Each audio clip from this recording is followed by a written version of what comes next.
It is a lovely, sunny, crisp morning here in Lander, Wyoming. My wife is out camping with her friends. I just got my toddler off to daycare, so I have the house and the day to myself. But that's not why you're here. You're here because we've got new Aesop rock. Send Help, second single off of the forthcoming album, Black Hole Superette. I know you're all excited for it. I'm excited for it. Can't wait to sit down with the whole thing. But the video for Send Help just dropped, song dropped last night. I listened to the song a few times. I'm excited to watch this video with you all. What's up, everybody? I am Chris, old head dad, here exploring new hip hop as well as my old standby favorites. All right, let's jump into this thing.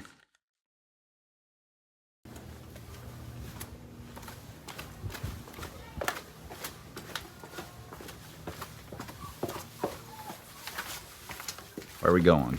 Feel the positive essence of the words as you repeat them. Be relaxed with them. Hypnotism type affirmations. Your mind and become a part of you.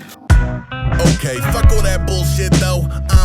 I just want to stop here. That first line, the first time I heard it, reminded me of one of my favorite Ace lines ever from Get Out of the Car on The Impossible Kid.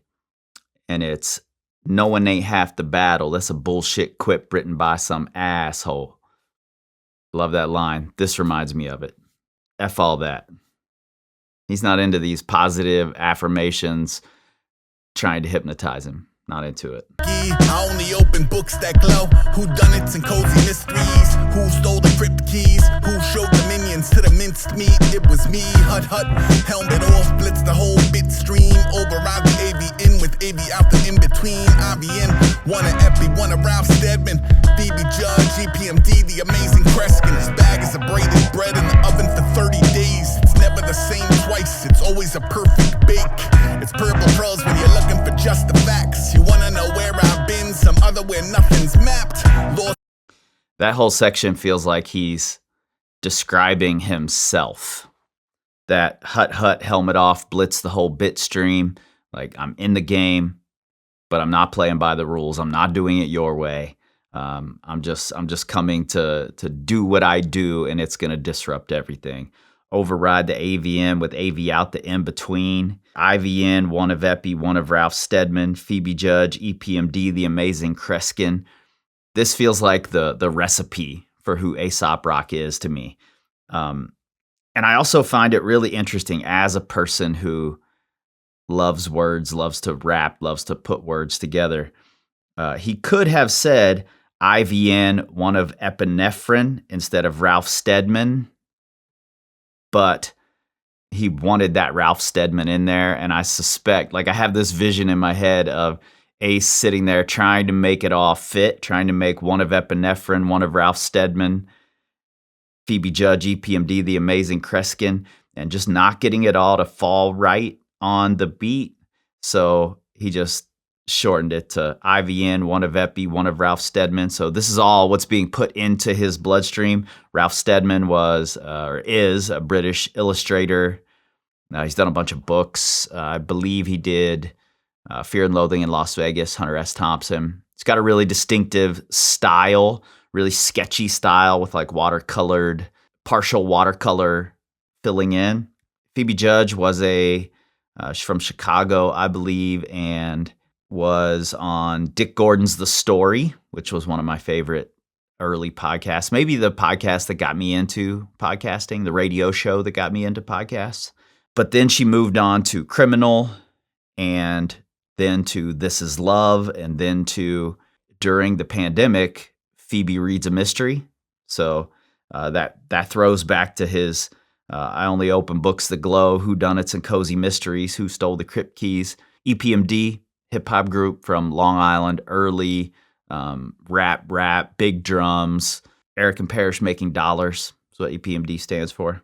The amazing Kreskin was a mentalist. I think I attempted to call him a magician, but I know he didn't like to be called a psychic, or anything like that. He was a mentalist. He worked through power of suggestion, and he once predicted that there would be a mass UFO sighting over Las Vegas, and hundreds of people showed up to watch it.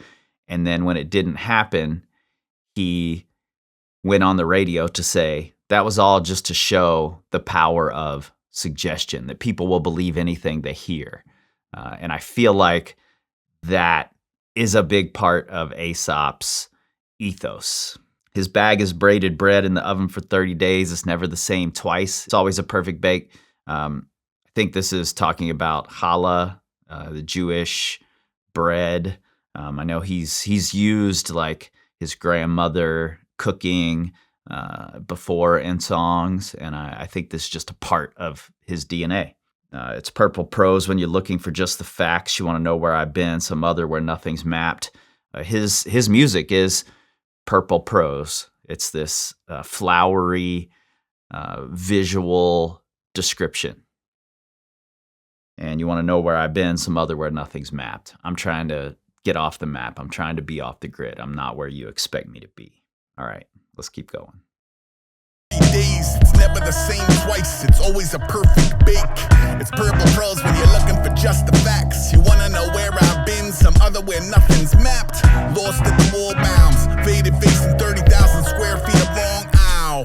Long aisle, strong man roll up in a Pontiac siege tower. Firing out 45 degrees down, accounting for the breeze. There's that arrow. You can do that shit when you knock 2 arrows at once and shoot to counter separate things. I can hit a moving target from a moving target. It's a rabbit from an equine. It's an ET from a starship. There's our horse. So Lost in the Waldbaums. That's a old store in New York, like these big drugstore type chain that was in New York or New Jersey.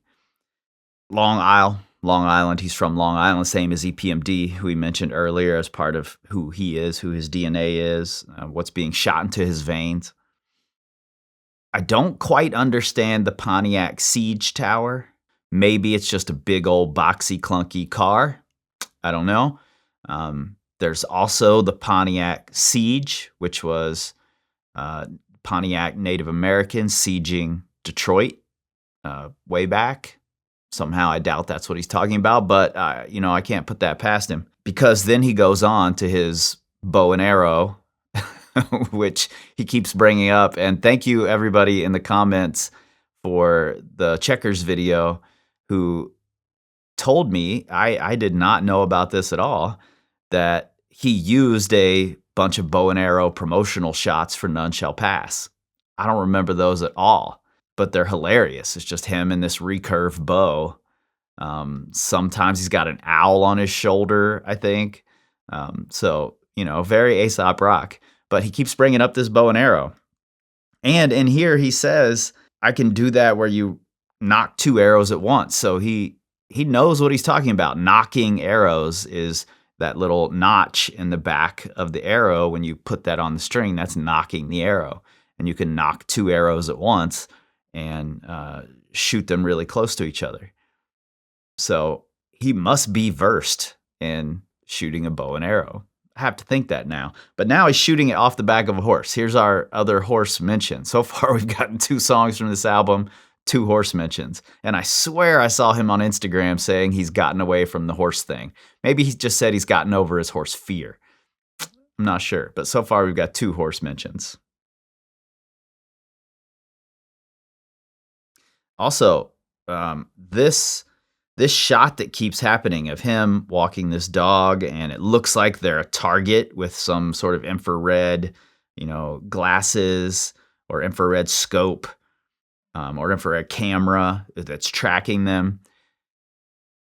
This might be reaching, but what I'm feeling like is happening is he's taking the normal everyday things, the convenience store from Black Hole Superette, from Checkers, and walking your dog in the city at night and saying, these are all a piece of this larger conspiracy of they're always watching us, they're trying to sell us things that are going to damage us, everything's against us. That's what it's starting to feel like. I think maybe we'll learn more about that as the album progresses, as we get more songs, but that's what I'm on right now. I can hit a moving target from a moving target. It's a rabbit from an equine. It's an ET from a starship. The stoicism only misdirection for the metrics. It doesn't represent the actual pressure through the plexus. So that may be why I'm terrible with names. It's cause I'm special at memorizing the exits. During those same seconds, I jumped into a volcano. Climbed up only to say my today is not on no Today Show. All recorded history is forfeit to the Fuego. It's infinite present tense. Presently on some next. Referencing something ancient that played the current events in a way that feels just too flagrant to have occurred by itself. That whole section to me feels like him discussing his sort of antisocial tendencies. And he starts it with this, the stoicism, only misdirection for the metrics. It doesn't represent the actual pressure through the plexus. So this stoic philosophy that's popular right now, that doesn't necessarily express emotion. It doesn't represent the way that it actually feels in your gut. And he feels. So that's what he's saying here. Or that maybe why I'm terrible with names is because I'm special at memorizing the exits during those same seconds. So when he's in a social interaction, when he's meeting people and names are being given, he's looking for a way out. He's memorizing the exits. He's not paying attention at all. He's just trying to find his way out. So he jumps into a volcano and climbed up only to tell people that my today is not on no Today Show. What I'm doing is not what's being represented by the media, by the masses. It's not what everyone thinks. Yes, I've turned into this underground superstar. I jumped into a volcano. I thought I was trying to escape, but I jumped into this underground superstardom, and that makes him anxious. And he lives now in this 24-hour news cycle that's always talking about the next thing, the next thing, the next thing. And he makes art that is timeless, that lasts, that requires you to take time to sit with it. It's infinite present tense, presently on some next, referencing something ancient that played a current events. So it's always just looking at what's happening right now and never sitting and spending time with things. I know that sound absurd as all hell. I don't even know what I'm saying for certain. Surely it's help. Help? You have to decide to overcome your fear and ask for help. Help! No one will know you need it unless you ask. That help, when he does this help, it's kind of this weak, half-hearted, I don't even really believe it myself, help. And we know that he's done it a lot of times where he can really sell the moment with his delivery. He can sell the feeling, the emotion, and he's purposely not selling it here with this help. He's constantly being told to help. These affirmations are saying, how will people know to help you if you don't ask for help? So he says, help, in this half-hearted way.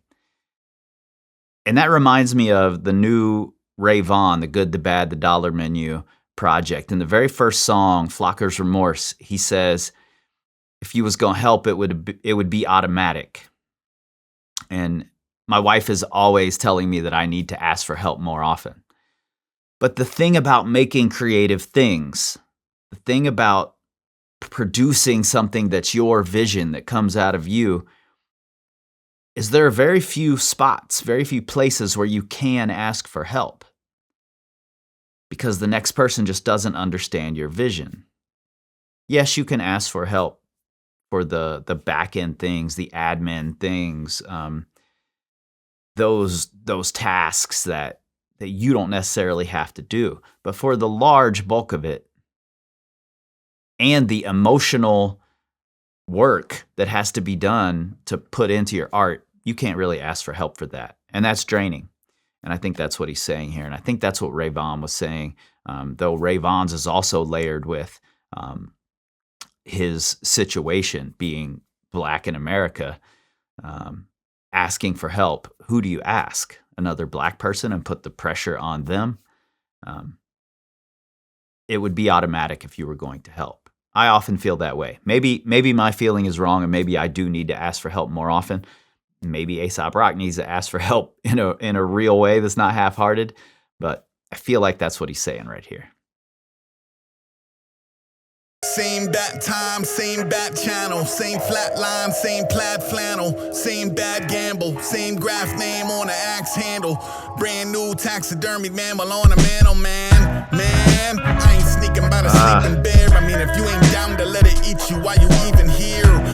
I love those couple of lines. Let's start with the beginning of that verse, though. This same bat time, same bat channel, same flat line, same plaid flannel, same bad gamble, same graph name on the axe handle. First off, the rhyme scheme is impeccable. It's Aesop Rock. And I love the Groundhog's Day. Same. It's the same thing all the time. Same flat line. Same lifeless plaid flannel. I love this visual of the world, of the society that we live in. But then these lines, this might be the lines of the song for me. Brand new taxidermed mammal on the mantle, man. I ain't sneaking by the sleeping bear. I mean, if you ain't down to let it eat you, why you even here? Come on. That's just beautiful alliteration with the M sounds and the delivery of the man, and then the message, the thing that makes you think. If you're not down to let it eat you, why are you even here? And I feel like that's saying, I'm not, I'm the taxidermed mammal on the mantle. I'm just this underground superstar. And he's saying, I'm not walking by the sleeping bear. But the question is, if you're not down to let that bear eat you, why are you even here? The music industry, the stardom, the fame, and obviously I'm using stardom and fame loosely here. In the underground world, for me and you, he's a superstar, and that's enough to make him anxious. So he's questioning, why am I even here? I should be out walking my dog at night. Pigeon on my shoulder like a goth Rio, to put down Picasso here to unmassage the ego. That pigeon on my shoulder like a goth Rio. Best I can come up with there is the animated movie Rio from, what was that, 15 years ago? The character is a parrot who's on the person's shoulder. I don't remember their names at all. That's the best I can come up with, that he's got a pigeon on his shoulder, like a goth version of that animated cartoon. And then the put down Picasso, meaning he's really clever with his insults. And we see that in a lot of his songs where he talks his shit like rappers do, but he does it always in a really clever way. I'm friend or foe depending on the content of your keynote, and not above the lobbing of a rotten tomatillo. Honestly, it's getting hard to watch like paradise for parking lots. Never mind that parking lots are paradise, the paradox. Those lines too. I think he's referencing the Joni Mitchell song here, Big Yellow Taxi. It says something like they paved paradise to build a parking lot, something like that. Think that's what he's referencing. But then as a skater, as a graffiti writer, parking lots are paradise. In the middle of the night, you go to an empty parking lot and you skate. The paradox. They're ruining paradise, paving these parking lots. It's a paradox that now I find these to be a paradise. Love it. Oh, the places you'll go and exploding aerosols.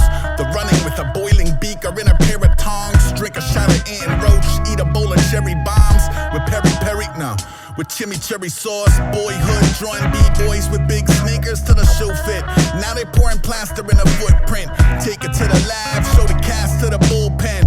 All you get is choruses of I call bullshit. That's how a giant flyeth under the radar for so long. Y'all underestimate the day arc I'm on. The stays dark at dawn, carnival barker. The autumn barber saw marksman, the can of the arm of his Nautica Parker. At large, from playing dig dug at the IHOP to I love that he starts it with this Dr. Seuss reference, oh, the places you'll go. But then it turns darker, where he's talking about vandalism with shaving cream, the Barbasol. He's talking about, I think that's what he's talking about, There may be another reference there. I could envision that there is a graph writer named Barbasol and that he's referencing only graffiti here because this aerosol and the can and the Nautica jacket could be spray paint, and it could all be that.